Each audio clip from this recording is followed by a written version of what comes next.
যদি করতে।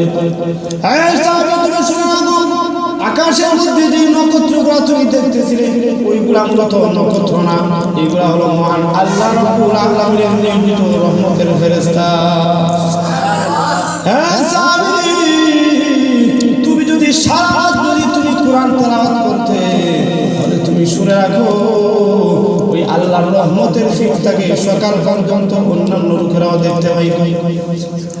তাহলে বোঝা যায় যেই জায়গার মধ্যে আল্লাহর জিকির হয়, আল্লাহর কোরআন তেলাওয়াত করা হয়, নবীদের হাদিস শরীফ কোরআন হয়, তারই ওই জায়গার মধ্যে আল্লাহর রহমতের ফেরেশতা আছে কিনা? আরো জোরে বলো রহমত।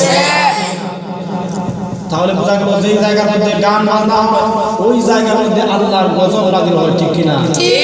মুহররম মাস এসে গেছে, মুহররম মাস এসেছে, এই মুহররম মাসের মধ্যে নাউযুবিল্লাহি মিন যালিক আমাদের এলাকার মধ্যেও দেখলাম, আমাদের ওই এলাকার মধ্যেও দেখলাম শিয়াদের একটা দল তারা কি জানি জারি করতেছে।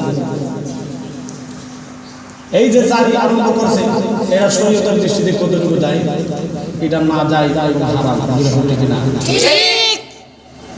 10 লক্ষ সহিহ হাদিস আছে, একটা হাদিসের মধ্যে যদি কোনো ব্যক্তি দেখাতে পারে যে হাসান হুসান হুসান হুসান এইগুলা যায়, তাহলে আমি আর জীবনে কোনোদিন এই ওয়াজ মাহফিলের মধ্যে কোনোদিন আমি ওয়াজ করতে যাব না।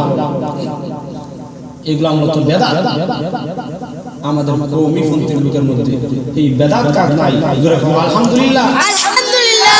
এটা মূলত যারা বেদাতি তাদের মধ্যেই দেখা যায়। আমি তাদেরকে বলবো তোমরা যেখানের মধ্যে তোমরা ফরা কওমির মধ্যেই ফরা না কেন, আলিয়া মাদ্রাসার মধ্যেই ফরা না কেন, তোমরা এগুলা বন্ধ করতে হবে। শিয়াদের এই মতো বাদগুলো ঠিক কিনা? ঠিক। হযরত হুসাইন রাদিয়াল্লাহু তাআলা উনি কারবালার ময়দানে শাহাদাত বরণ করেছিলেন, গলা কাটিয়েছিলেন, তাজা রক্ত দিয়ে উনি বুঝাই গিয়েছেন যে বাতিলের নিকট হক কোনদিন মাথা নত করে না, ঠিক কিনা? ঠিক। যাই হোক আমি সেদিকে যাচ্ছি। আমার মূল বিষয় হলো যে আমি আজ যে আলোচনা করব সেই আলোচনার বিষয়বস্তু হলো যে তাকওয়া। তাকওয়া কাকে বলে, পরহেজগারি কাকে বলে? আল্লাহ রাব্বুল আলামিন কোরআনে বলেন وَمَنْ خَافَ مَقَامَ رَبِّهِ جَنَّتَانِ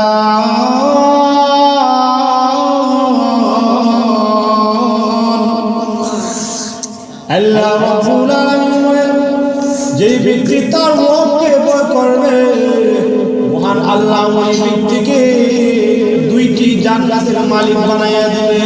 সুবহানাল্লাহ, সুবহানাল্লাহ, সুবহানাল্লাহ। একটা জান্নাতের মালিক কি সাধারণ? যেই ব্যক্তি একটা জান্নাতের মালিক হইবে, আল্লাহর নবী হাদিস শরীফের মধ্যে বলেন কোন ব্যক্তিকে যদি আল্লাহ করে একটি জান্নাত দেওয়া হবে, ওই জান্নাত দুনিয়ার 10টা দুনিয়ার সমান। সুবহানাল্লাহ। তাহলে বোঝা গেল যে ব্যক্তি দুইটা জান্নাতের মালিক, ওই ব্যক্তি 20টা দুনিয়ার মালিক। সুবহানাল্লাহ, সুবহানাল্লাহ। আজ আমাদের মধ্যে তাকওয়া নাই, তাকওয়া আমাদের ভিতর থেকে চলে গেছে। দেখা যায় মাদ্রাসা মসজিদের সভাপতি আজ নামাজ নাই, উনি বুঝে না যে আমাকে কিসের জন্য সভাপতি নির্ধারণ করা হলো।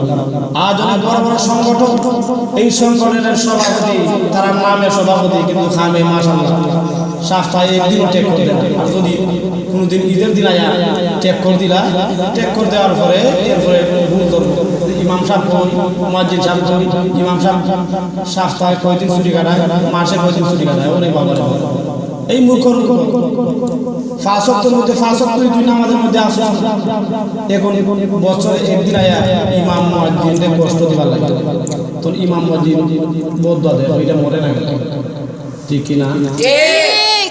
এই জন্য আল্লাহর তাকওয়া থাকতে হবে। যেই ব্যক্তির ভিতরে আল্লাহর তাকওয়া আছে, আল্লাহর ভয় আছে, তার ব্যাপারে আল্লাহর ওয়াদা আছে। আর যেই ব্যক্তির ভিতরে আল্লাহর তাকওয়া নাই, আল্লাহর ভয় নাই, ওই ব্যক্তির ব্যাপারে আল্লাহর কোনো ওয়াদা নাই।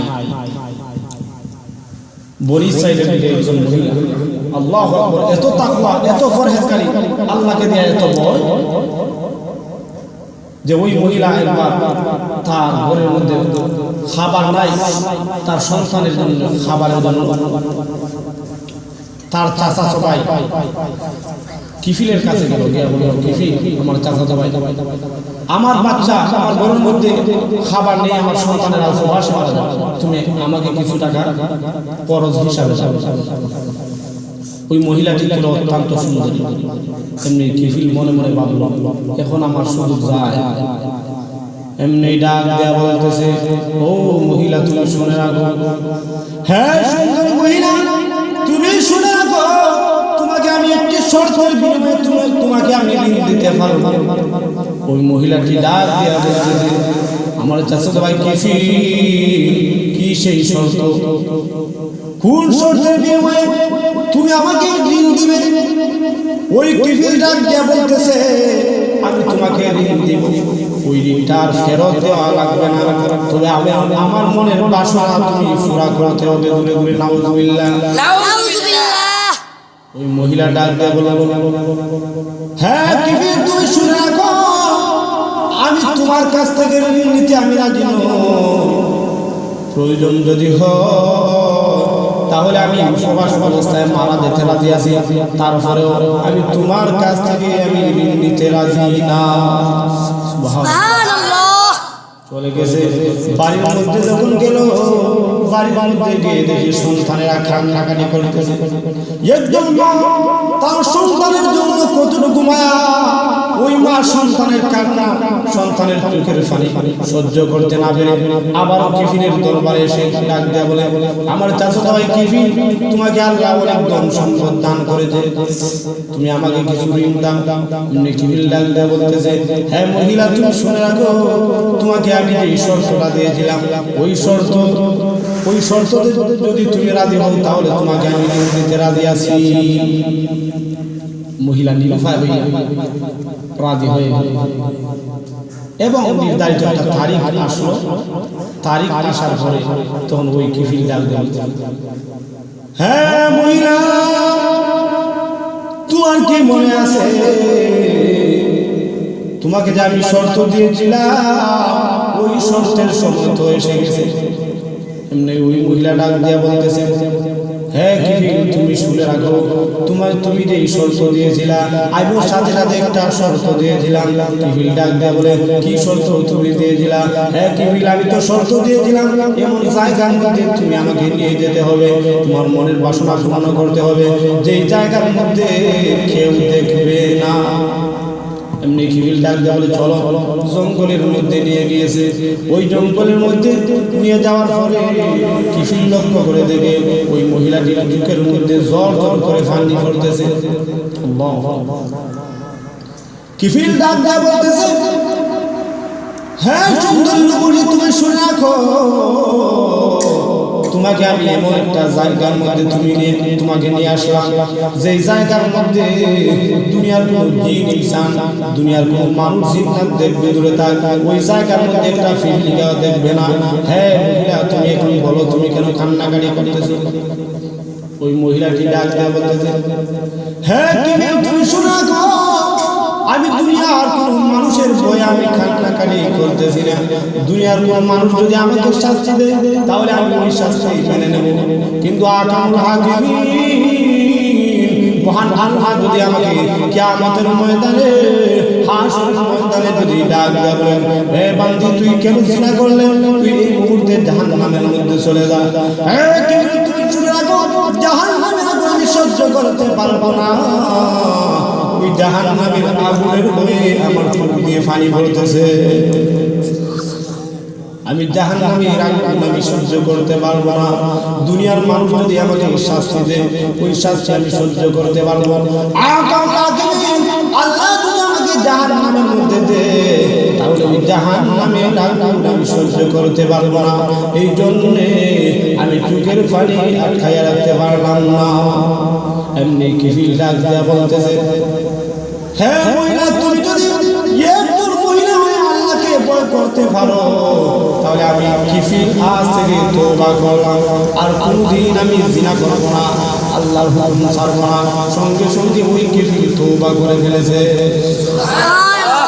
হে মহিলা তুমি চলে যাও, আর কোনদিন আমি জিনা করব না, হুকুম ছাড়ব না।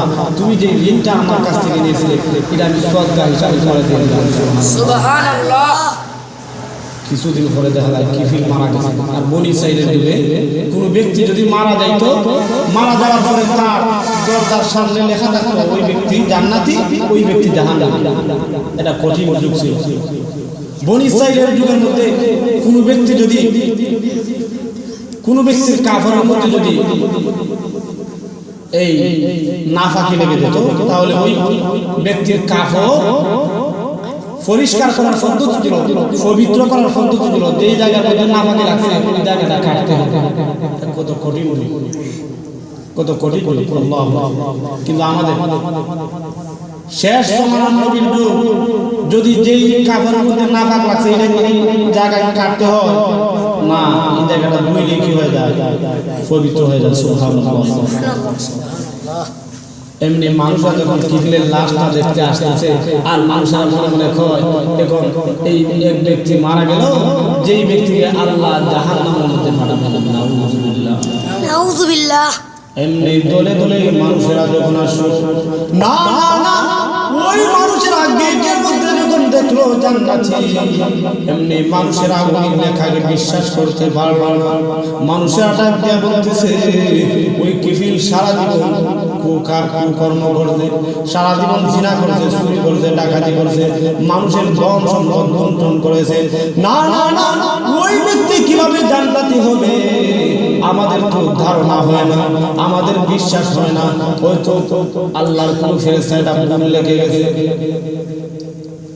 এমনি ওই মহিলাটা যখন শুনলো, শোনার পরে দৌড় দিয়ে আসে, দৌড় দিয়ে এসে লোকদেরকে ডাক দেয়, বলতে হো লোকেরা তোমরা শুনে রাখো,